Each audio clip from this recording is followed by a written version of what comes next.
EVM के बारे में अगर गलत बोल रहे हैं तो ये अपना आपको दोषी ठहरा रहे हैं, कुछ नहीं है। सनातन धर्म जिंदाबाद, भारत माँ की आरती, भारतीय जनता पार्टी। और इस बार 400 के ऊपर पार होना है, उसमें कोई दोहरा ही नहीं है। ऐसा कुछ नहीं है, वो अंधेरों में वो सपना देखते हैं कि हम जीत गए। पप्पू भैया कहते हैं कि हम जीत गए, ऐसा कुछ नहीं है। भारतीय जनता पार्टी जीतने वाली, उसमें कोई दोहरा ही नहीं है। वो जीतेगी। विधानसभा चुनाव को देखते हुए लगता है खाता भी नहीं खोलना इन लोगों का। बीजेपी साहब, कांग्रेस के बाद तो मैं देखता ही नहीं हूँ साहब। पहली बात तो देखते ही नहीं, देखते ही नहीं, कांग्रेस की बात करते ही नहीं, पूरी तो देखने का मतलब ही नहीं उसे। देखने का मतलब ही नहीं। तो बीजेपी पे भरोसा, बीजेपी आंख बंद करके बीजेपी। आंख बंद करके। मोदी जी के वादों पे विश्वास, खोखले वादे सर। खोखले वादे जी इस बिल्कुल। बार भी कहा कांग्रेस ने कर्जा माफ करेंगे, सरकार बनाते हैं। हाथ जोड़ते सर, हाथ जोड़ दिया आपने। बिल्कुल सर, कांग्रेस का हाथ जोड़ते। चुनाव है, अब की बार 400 पार और क्या। अब की बार 400 पार।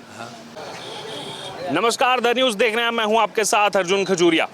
तो 2 चरण का मतदान पूरा हो चुका है और अब जो है धीरे धीरे जैसे आगे बढ़ रहे हैं वैसे वैसे चुनावी सरगर्मियां तेज हो गई हैं। इसी बीच आपको बता दें, केंद्र सरकार के लिए एक बड़ी राहत की खबर सामने आई है। सुप्रीम कोर्ट ने ईवीएम के मामले में क्लीन चिट दे दी है और साथ ही साथ आपको बता दें, जो बैलेट पेपर की बार बार अर्जी डाली जा रही थी कि बैलेट पेपर से चुनाव कराए जाएं, उसको जो है खारिज कर दिया है, क्योंकि उसी के जो है बैलेट पेपर को हटाने के बाद ही जो है ईवीएम को लाया गया था। और ईवीएम को लेकर जितनी भी कहानियां पूरे देश में चल रही थी, कहीं ना कहीं विपक्ष जो है वो उसमें अब जो है फंसता हुआ नजर आ रहा है। और इन मुद्दों पर भी बात करूंगा, साथ ही साथ जो इस समय चुनावी जो वादे चल रहे हैं उस पर भी बात करूंगा। आष्टा में इस समय मैं मौजूद हूँ, सीहोर जिले के आष्टा विधानसभा। लेकिन लोकसभा की अगर बात की जाए तो जो देवास लोकसभा सीट है वो यहाँ पर लगती है और बस स्टैंड पर इस समय मौजूद हूँ। यहाँ के स्थानीय लोग मेरे साथ हैं, बात करूँगा इनसे चुनाव के मद्देनज़र। सबसे पहले मैं इससे शुरुआत करना चाहूँगा जो अभी की बड़ी ब्रेकिंग है। ईवीएम बहुत दिनों से, बहुत महीनों से बहुत चर्चा चल रही थी कि ईवीएम गड़बड़ है, ईवीएम हैक हो जाती है। आज सुप्रीम कोर्ट से क्लीन चिट मिल चुकी है, अभी थोड़ी देर पहले बड़ा फैसला सामने आया, कैसे देखते हैं? नहीं, ऐसा कुछ भी नहीं है। ये सब ये क्या है कि कांग्रेसी लोग उसको बता रहे हैं कि ईवीएम गलत है, लेकिन ऐसा कुछ नहीं है। वही सुप्रीम कोर्ट ने भी कह दिया कि इसमें कोई गड़बड़ नहीं है। अब ये कहीं ना कहीं राहत की खबर देखी जा रही है केंद्र सरकार के लिए। हाँ, सही है भाई। ईवीएम के बारे में अगर गलत बोल रहे हैं तो ये अपना आपको दोषी ठहरा रहे हैं, कुछ नहीं है। सनातन धर्म जिंदाबाद, भारत माँ की आरती, भारतीय जनता पार्टी। और इस बार 400 के ऊपर पार होना है, उसमें कोई दोहरा ही नहीं है। आदरणीय पूर्व सांसद महेंद्र सिंह जी सोलंकी साहब पूर्व सांसद यहाँ के रहे हैं और वो जीतेंगे भारी बहुमतों से। और 400 से ऊपर पार होना, उसमें कोई दोहरा ही नहीं है। तो सचिन पायलट आए थे कल यहाँ, वो कह रहे हैं इस बार मध्य प्रदेश में से 29 सीटें हैं तो कांग्रेस की ज़्यादा रहने वाली हैं, बीजेपी की कम रह जाएंगी। ऐसा कुछ नहीं है, वो अंधेरों में वो सपना देखते हैं कि हम जीत गए। पप्पू भैया कहते हैं कि हम जीत गए, ऐसा कुछ नहीं है। भारतीय जनता पार्टी जीतने वाली, उसमें कोई दोहरा ही नहीं है। वो जीतेगी। विधानसभा चुनाव को देखते हुए लगता है खाता भी नहीं खोलना इन लोगों का। यहाँ पे खाता भी नहीं खुला? नहीं खुलना, खाता भी नहीं खुलना। छिंदवाड़ा, तो आपने छिंदवाड़ा भी जोड़ लिया साथ में? हाँ, छिंदवाड़ा भी जोड़ लिया ना, कोई बुराई थोड़ी। भारतीय जनता पार्टी वहाँ भी विजयी होगी। लेकिन वो तो कमलनाथ जी का गढ़ रहा है चौवालीस। कुछ नहीं साहब, कमलनाथ जी तो भाजपा में आने वाले थे। कुछ उनके सहयोगी ने बोल दिया भाई नहीं, अभी वो तो उन्हें बाहर कर दिया है, वहाँ से ही बाहर हो गए वो तो कुल मिला के। तो उनकी जगह भी मान के चलो कि आप जो आ रहे थे वो भी बाहर है, कोई मतलब नहीं है। मतलब कुल मिला के ये मान के चलो कि वहाँ भी भारतीय जनता पार्टी जितना कोई इसमें तो कोई दोहराई नहीं। अच्छा, इसी बीच अब थोड़ा वादों की अगर बात की जाए, जो दोनों पार्टीज मेन जो मुख्य पार्टीज हैं, खास तौर पर मध्य प्रदेश में देखा जाए तो फाइट इन्हीं के बीच में, तो वादों को आप कैसे देखते हैं? एक तरफ कांग्रेस के वादे हैं और दूसरी तरफ बीजेपी अपने उन्हीं, जैसे आवास की बात की तो उन्होंने उसको आगे बढ़ाया कि और पक्के घर दिए जाएंगे और उन पक्के घरों पर अब सोलर लाइट का उन्होंने सूर्य घर जो योजना है उसकी बात कर रहे हैं, विश्वकर्मा योजना की बात कर रहे हैं। तो दोनों पार्टीज के मैनिफेस्टो में आप किसको मैं तो भाजपा को मानता हूँ। 70 साल कांग्रेस ने राज करा है और उन्होंने सिर्फ शोषण किया है। आज लाडली बहना योजना देख लीजिए आप, और इधर से देख लीजिए आपकी सारी योजनाएं, आवास योजना है और बहुत सारी योजनाएं हैं भारतीय जनता पार्टी लाभ दे रही है। जैसे अभी आपका सीएम राइज स्कूल की स्थापना होने वाली बहुत जल्दी। ये गरीब का बच्चा सीएम राइज स्कूल में पढ़ेगा, बहुत बड़ी उपलब्धि है मध्य प्रदेश के लिए नहीं, पूरे वर्ल्ड के लिए। और कुल मिला के जैसे कहते हैं कि यार, 1-2 बार ऐसा सुनने में आया कि संविधान खत्म हो जाएगा, मेरा मानना नहीं। कांग्रेस पार्टी बार बार कहती है संविधान खत्म हो जाएगा, ऐसा कुछ भी नहीं है। संविधान खत्म होने वाला नहीं है। भारत की नागरिकता सबके लिए समान है। भारतीय जनता पार्टी को इस बार 400 से ऊपर पार होना है। जय जय श्री राम। अच्छा, फिर आपके पास लौटूंगा, और भी कुछ लोग हैं उनसे चर्चा करूंगा। आपका क्या नाम हुआ? विकास जैन। विकास जैन। विकास जी, क्या लग रहा है कौन करेगा विकास, कौन सी पार्टी विकास करेगी देश? बीजेपी बीजेपी का लग रहा बीजेपी आष्टा तो गढ़ बीजेपी का ही है पूरा यहाँ। है। ये आष्टा हाँ आष्टा बीजेपी गढ़ है। बीजेपी का गढ़ है, तो क्यों है बीजेपी का गढ़ ये? बीजेपी ने काम करे ना सारे से, इसलिए करे। काम करे, वादे पे खड़ा उतरा है।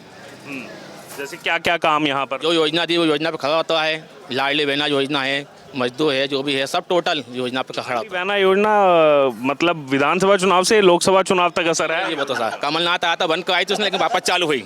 हाँ। कमलनाथ जब आए थे बंद हो गई थी योजना, संबल योजना बंद कराई, बंद कराई थी उन्होंने, और वापस चालू हो गई दूसरी योजना, मामा आए तो वापस चालू हो गई। इसलिए सब बीजेपी। मोदी जी तो कह रहे हैं मामा को दिल्ली लेके जाऊंगा मैं। हाँ वो तो कहीं भी ले जाए पर होगी बीजेपी। हाँ मामा कहीं चल जाए, वही कहीं चल जाए, होगी बीजेपी। लेकिन मामा भी बोल रहे हैं अब दिल्ली जाके काम करूंगा। हाँ तो बहुत अच्छी बात है ना सर। अच्छी बात है, हाँ एक्सेप्ट है आपको। हाँ अच्छा, और वादे कैसे देखते हैं? जैसे अभी जो इनका घोषणा पत्र आया है, जैसे कांग्रेस की तरफ एक कांग्रेस जो वादे कर रही है, दूसरी तरफ बीजेपी जो वादे कर रही है, किससे आपको लगता है कि कौन वादे पूरे करेगा? BJP sir. कांग्रेस के बाद तो मैं देखता ही नहीं हूँ सर, पहली बात तो देखते ही नहीं, देखते ही नहीं, कांग्रेस के बाद करती नहीं, पूरी तो देखने का मतलब ही नहीं उसे। देखने का मतलब ही नहीं। तो बीजेपी पे भरोसा, बीजेपी आंख बंद करके बीजेपी। आंख बंद करके। जी, आपका क्या नाम है? उनसे पूछो। अच्छा, आप कुछ नहीं बोलेंगे। आपका क्या नाम हुआ? चंदर सिंह मालवी से, कहाँ के रहने वाले हैं? आष्टा मालवीय नगर। आष्टा मालवीय नगर के जी रहने वाले हैं। जी तो आप किसके साथ हैं इस चुनाव में? सर, मोदी जी के साथ। मोदी जी के साथ। जी बिल्कुल। क्यों क्यों है मोदी जी के साथ? मोदी जी का काम अच्छा है, विकास करवाया, देश को आगे बढ़ाया है, हम्म। इसलिए मोदी जी अच्छे लगते हैं। मोदी जी का काम अच्छा लगता है सर। किस पर विश्वास है, किसके वादों पर विश्वास है? मोदी जी के वादों पे विश्वास है। हम्म। बिल्कुल सर। अभी जैसे राशन की बात कर रहे हैं वो, कि राशन दिया जा रहा है, फिर सूर्यघर योजना, जी जी बिल्कुल, बहुत बढ़िया चल रही सर, बहुत बढ़िया। बहुत अच्छे से चल रही सर। राहुल गांधी पर करेंगे विश्वास? नहीं सर, राहुल राहुल गांधी सर पिछले विधानसभा में जब उनके क्या बोले सरकार बने था मध्य प्रदेश के अंदर, झूठे वादे कर गए, किसानों के कर्जा माफ करेंगे, ये करेंगे। आप किसान हैं? और जी मैं किसान भी हूँ, मैं मजदूर, दोनों चीज़ें। अच्छा, हाँ, वो जो 2018 में कहा था 10 दिन में कर्जा माफ, जी जी जी, कुछ नहीं होगा ना कर्जा कुछ नहीं हुआ सर, कुछ नहीं हुआ, नहीं हुआ, खोखले वादे सर। खोखले वादे। जी इस बिल्कुल, बार भी कहा है कांग्रेस ने कर्जा माफ करेंगे सरकार बनाते हैं। हाथ जोड़ते सर, हाथ जोड़ दिया आपने बिल्कुल सर, कांग्रेस का हाथ जोड़ते, कांग्रेस के सामने? हाथ जोड़ दिए। बिल्कुल बिल्कुल। हाँ, और बाकी मोदी पर और किन किन योजनाएं पहुंची यहाँ पर मोदी पर? यहाँ पे सर लाडली लक्ष्मी बहना योजना है, आपका मकान वाली जो आवास योजना है, बहुत सारी योजनाएं हैं सर, मेरे को याद नहीं आ रहा। ऐसे बहुत सारी, कम से कम 35-36 योजनाएं हैं मोदी जी की, और अच्छे से चल रही, बिल्कुल बिंदास चल रही, बिल्कुल बिंदास, बहुत अच्छे से चल रही। अच्छा, जैसे हमने बीजेपी के इनकी तो बात की, अभी 2 दिन से एक चर्चा चल रही है, कांग्रेस पार्टी के जो सीनियर नेता हैं, एक सैम पित्रोदा ओवरसीज कांग्रेस के अध्यक्ष हैं, उन्होंने अभी विरासत टैक्स की बात की है। जो उन्होंने कहा कि जैसे अमेरिका में विरासत टैक्स चलता है कि अगर कोई मर जाए, कांग्रेस पार्टी के नेता कह रहे हैं अगर कोई मर जाए तो मरने के बाद जैसे संपत्ति जाती है परिवार वालों को, तो केवल 45% परिवार वालों को जाए, 55% सरकार रख ले। ऐसा हम करेंगे, इस पॉलिसी को लागू करेंगे, नहीं तो विकास कहाँ से करेंगे देश का, ये कांग्रेस पार्टी के नेता कह रहे हैं। मतलब कोई मर जाए तो उसकी 55% सरकार ले। भैया ये तो क्या है, सत्ता में आने के लिए झूठे वादे कर रहे हैं कि हमें सत्ता क्या है, कि ये बहुत 15-20 साल से विपक्ष में पड़े हुए हैं, तो ये तो झूठे वादे करके सरकार में आना चाहते हैं, इसके अलावा कुछ भी नहीं है। और इनकी सब पूरी वाहवाही करने के चक्कर में मैं तो मानता हूँ भैया कुछ भी नहीं है। राम जी आए, बस राम जी आ गए ना तो राम राज आ गया, बस बात खत्म। जय हिंद, जय भारत, जय हिंदू राष्ट्र। राहुल गांधी भी जा रहे हैं अब राम मंदिर दर्शन करने। वो जब चुनाव आते हैं तो टीका भी लगा लेते हैं सामने ऐसे करके, जो चुनाव खत्म होता था वो के फिर वो टोपी पहन के चादर चढ़ाते हैं, बस इसके अलावा कुछ नहीं है। तो अभी ये भी यही उन पे कहा भी जा रहा है कि प्राण प्रतिष्ठा हुई तब तो नहीं गए राम मंदिर, अब चुनाव आ गया तो अब राम मंदिर जा रहे हैं। हाँ, चुनाव के समय जब भी चुनाव आते हैं तो कांग्रेस का पदाधिकारी है, बड़ा लीडर, वो मंदिर पहुंचता है, मंदिर पहुंचता, चुनाव के टाइम पे मंदिर आ जाते हैं, इसके अलावा नहीं आते इन लोगों को। इसके अलावा हाँ, ईमानदारी की बात। चलिए ठीक, धन्यवाद। आइए और भी लोगों से चर्चा करेंगे, उनका क्या कहना है। जी सर, क्या नाम हुआ आपका? मेरा मुकेश कुमार जैन। मुकेश जी, कब से है आपकी दुकान यहाँ पर? मेरे 20 साल हो गया था। 20 साल हो गए आपको। अच्छा, इस चुनाव का क्या लग रहा है समीकरण? चुनाव है, की बार 400 पार और क्या? अब की बार 400 पार। कैसे होगा? होगा होगा होगा होगा 101%। 101% होगा।